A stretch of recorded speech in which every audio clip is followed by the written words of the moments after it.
Olá pessoal, nesse vídeo eu vou falar sobre a condução térmica, uma das propriedades térmicas dos materiais. Eu vou representar pela essa letra C cortado, para diferir de outros Cs que a gente já colocou aqui, a condução térmica.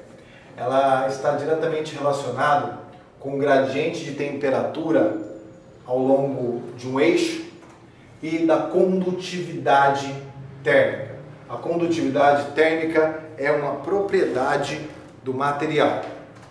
Então, aqui tem algumas observações para essa equação. Primeiro, esse sinal de menos, nos dizendo que a energia vai do ambiente mais energético para o menos energético, ou seja, para a maior temperatura, da maior temperatura para a menor temperatura. A temperatura aqui é dada em kelvins, a distância em metros e a condução térmica é uma variação de energia por segundo, watts, joules por segundo, por metro quadrado. Logo, a condutividade térmica total do material ela é dada pela unidade watts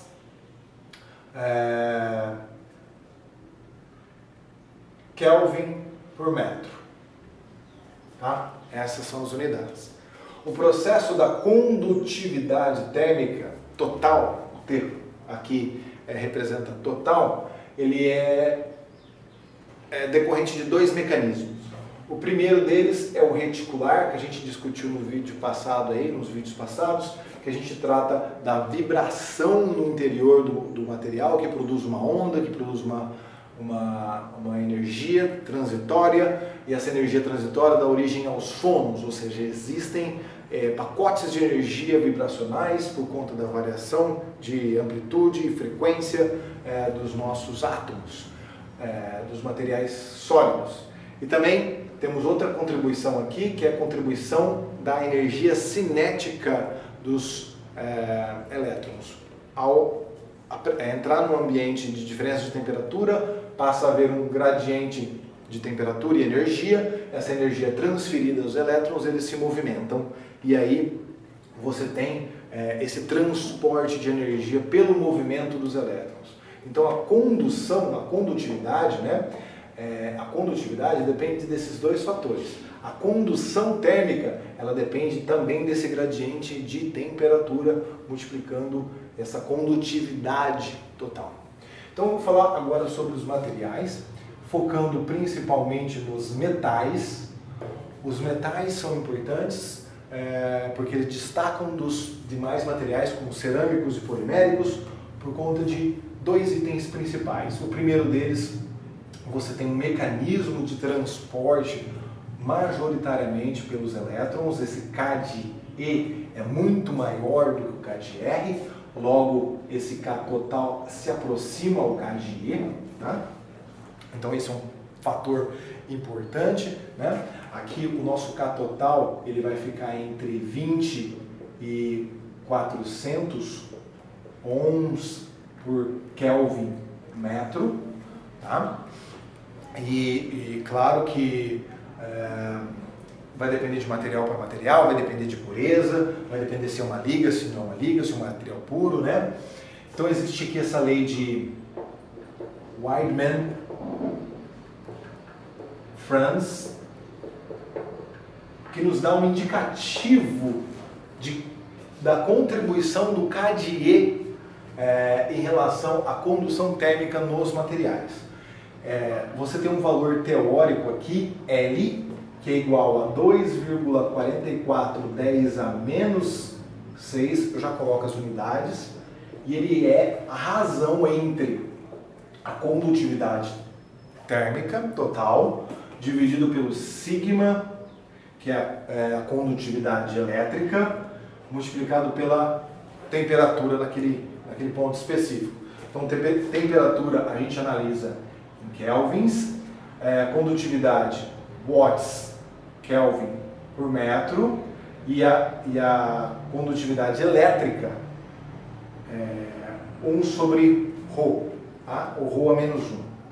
Então, se a contribuição for totalmente elétrica aqui, o valor que a gente vai ter vai ser esse aqui.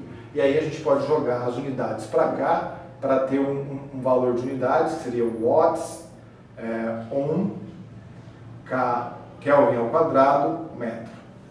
Tá? Então, se esse K aqui for o K de E no material sólido, metal sólido, então esse valor é o valor que a gente vai obter. Claro que você vai ter diferenças, né? Isso aqui é um valor teórico perfeito, meu material é perfeito, então esse valor vai se discrepar desse aqui. Claro que essas discrepâncias nos vai dar uma noção da pureza desses materiais, se a gente trata de ligas ou etc e tal. Um exemplo que eu posso dar aqui é, por exemplo, se a gente estiver tratando de ligas de cobre, zinco, mais alguma outra coisa que seja, conforme você vai, aqui eu tenho K por volta de 400 e aqui a concentração de zinco que passa de 20 até 40%. Então, conforme eu vou acrescentando zinco, eu tenho uma queda nesse K aqui, até o valor mínimo de 20, por exemplo. Tá? Só um exemplo ilustrativo, semi-quantitativo.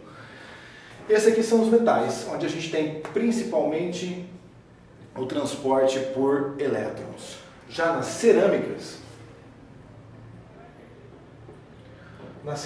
a gente tem alguns problemas, porque o transporte aqui, o K de R é muito maior do que o K de E, porque muitas dessas cerâmicas são isolantes, você praticamente não tem elétrons livres, então o processo de transferência de temperatura, de calor, né, é por conta das vibrações reticulares.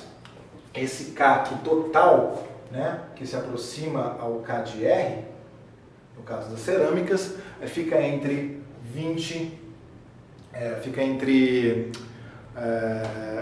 e 50 watts Kelvin por metro. Tá?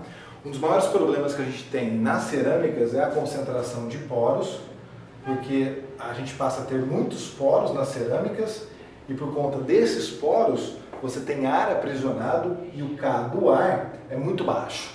O K do ar ele fica na ordem de 0,02 watts por Kelvin metro. Então você tem esse você no pedaço da cerâmica você tem um aprisionamento, você tem uma bolha aqui, e essa bolha que você tem, você não tem facilidade para ter convecção, que é uma maneira de troca de calor no gás, né, no ar, e você tem esse aprisionamento, convecção é péssima, então os poros são problemas sérios para a condutividade térmica das cerâmicas.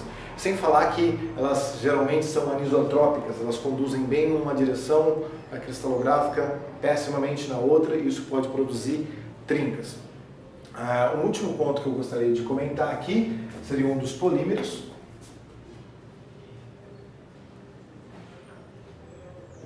Por conta de não terem elétrons livres, o K de E é muito baixo, tende a zero.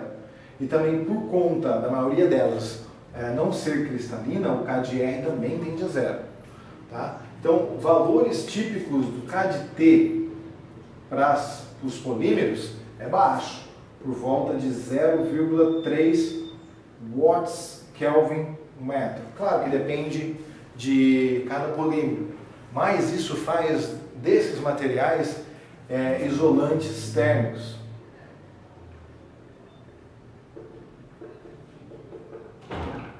O que é muito bom para diversas aplicações. Então a gente está falando aqui de excelentes condutores de calor. Tem cerâmicas que também são muito bons condutores de calor, mas tem alguns problemas a serem resolvidos e alguns cuidados extras na produção, como por exemplo evitar poros. E aqui você tem polímeros que são excelentes isolantes térmicos, elétricos, né? Porque não conduzem, não tem elétrons livres, também não tem capacidade, né, de transmitir por vibração nas redes. Aqui é muito baixo essa capacidade de transmissão. Então, a história é essa, a condutividade térmica, ela depende a condução térmica depende dessa condutividade e que depende desse gradiente de temperatura também. Ok? Os dois mecanismos estão descritos aqui no vídeo, eu espero que tenha ficado claro e é isso aí. Revise os vídeos anteriores e vamos para frente.